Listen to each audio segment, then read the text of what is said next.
Bonjour, je suis Esther Lauber et je vous montre dans cette vidéo comment il faut calculer le rendement brut, le rendement net sur les frais d'investissement et le rendement net sur les fonds propres.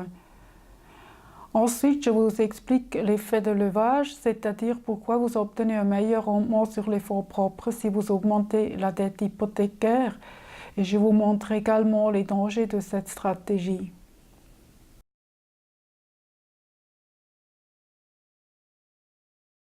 Dans notre exemple, la valeur de l'immeuble est 1 million de francs, le loyer annuel est 36 000 francs et les charges d'exploitation de l'immeuble montent à 4 000 francs par année. Ça fait un revenu net de 32 000 francs par année. On déduit les intérêts hypothécaires que nous avons calculés ici à 2% par année, ça fait 10 000 francs. Donc il en résulte un excédent de 22 000 francs par année. Le rendement brut se calcule comme suit.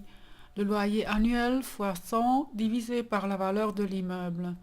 Dans notre exemple, c'est 36 000 francs fois 100 divisé par 1 million, ça donne un rendement brut de 3,60%. Le rendement net des frais d'investissement se calcule comme suit. Le revenu net fois 100 divisé par la valeur de l'immeuble. Dans notre exemple, c'est 32 000 fois 100 divisé par 1 million, ça donne un rendement net de 3,20%. Le rendement des fonds propres se calcule l'excédent fois 100 divisé par les fonds propres. Dans notre exemple, c'est 22 000 fois 100 divisé par 500 000 égale 4,40%.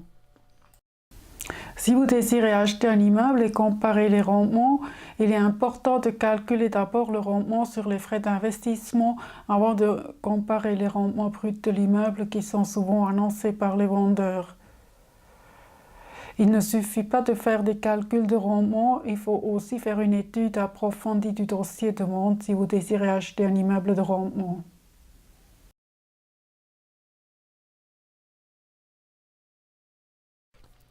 Je vous ai dressé ici un tableau avec des calculs avec des intérêts hypothécaires à 2% par an.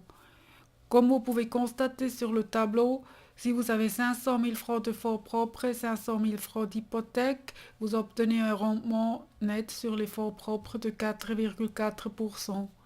Et si vous avez seulement 100 000 francs de fonds propres et 900 000 francs de dette, vous obtenez un rendement net sur les fonds propres de 14%.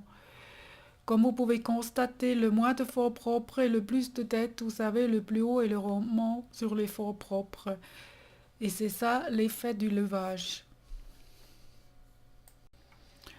Ici, je vous ai dressé un tableau avec des intérêts hypothécaires à 3% par an. On part de l'idée que les charges d'exploitation sont exactement les mêmes, que c'est seulement le taux hypothécaire qui a changé. Comme vous pouvez constater, si vous avez 500 000 francs de fonds propres et 500 000 francs d'hypothèque, le rendement sur les fonds propres nets passe à 3,4%. Je vous rappelle, avec 2%, c'était à 4,4%. Et avec 100 000 francs de fonds propres et 900 000 francs de dette, le rendement net sur les fonds propres monte à 5%.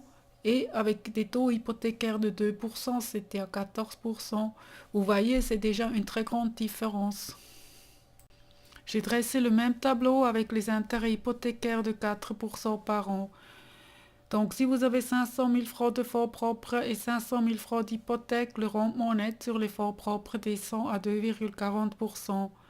Et si vous avez seulement 200 000 francs de fonds propres et 800 000 francs de dette, vous n'avez plus de rendement du tout.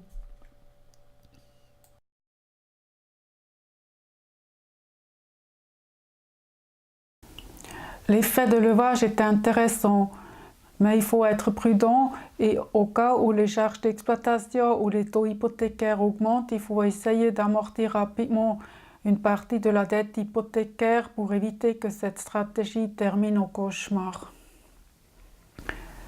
Si vous avez aimé cette vidéo, je vous prie de mettre le pouce en haut.